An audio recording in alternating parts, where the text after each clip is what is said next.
What makes us humans seek discomfort for promised satisfaction? Are you one of those people? We all have that one person in our lives that prattles on about how good their run was, or how much they ran, or even mentioning that they just broke their personal record. Maybe even you are one of those people and are annoyed with that statement. Don't worry, I'm one of those people too. I've always wondered what makes this kind of person seek that progress and the high when running. Hi, I'm Samuel Phillips, coming to you from Boise State University, and you are listening to A Hastened Mind. Today, a discussion of running and how it correlates to mental health will be our focus for the evening. Do you ever catch yourself in a rut? Have you realized that you are just living to live and aren't really motivated or seeking something new or interesting?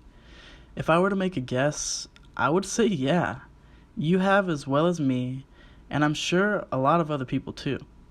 You see, that moment is what kicked my urge, my drive to be someone who I want to be. I, like most others, took the practice of running to lose weight, but even now, after losing that weight, I still run. This is not just because I just want to be healthy. Now listen to me, I swear I'm not crazy, but I've kind of just enjoy it. For the structure it adds to my life, it's hard to describe, but after a run and looking at my time and distance, I become more motivated and driven. I use running as a means to motivate myself now. This made me wonder, why? Why do I find it enjoyable? I hated when I first started. I had shin splints and an expanded esophagus that tasted slightly like blood when I breathed. So I took to articles and talked to people who enjoy running just as me. And the more I learned, the more I became entangled in this project. When researching and reading for this podcast, I came across a few different articles, all with information that support one another. Even though they have completely different people and participants operating in these studies, they all support that the participants had an increase in their well-being during or after running. Now, I am just summarizing, and obviously running is not this magical exercise that makes you happy. All exercise is good for you, so don't worry if you think you're doing the wrong exercise or something.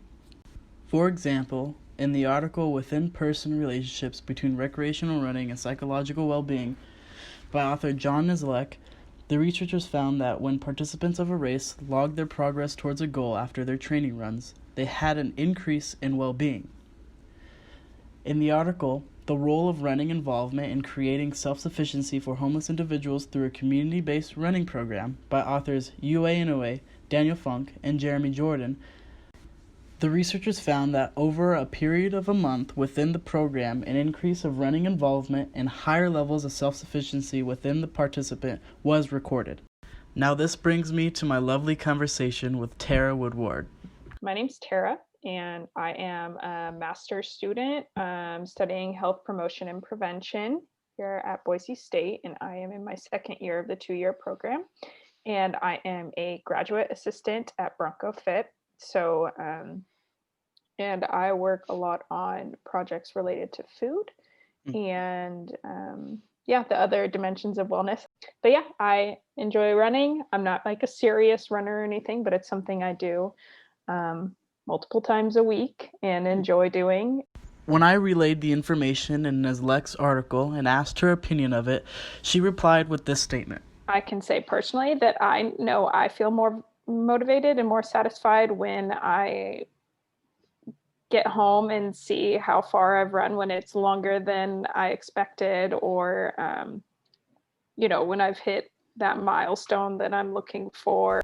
When bringing up the article, You Challenge Yourself and You're Not Afraid of Anything, Women's Narratives of Running in Shanghai, by authors Shu Lin, Ron Kainen Nora, and Amanda Schumann, Tara had this to say.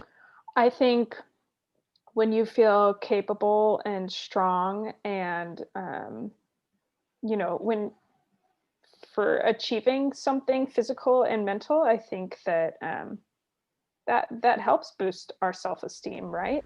As a consensus for this interview, I would say that Tara and I concluded that us humans, when setting goals and striving for a purpose, become more satisfied with ourselves and our lives.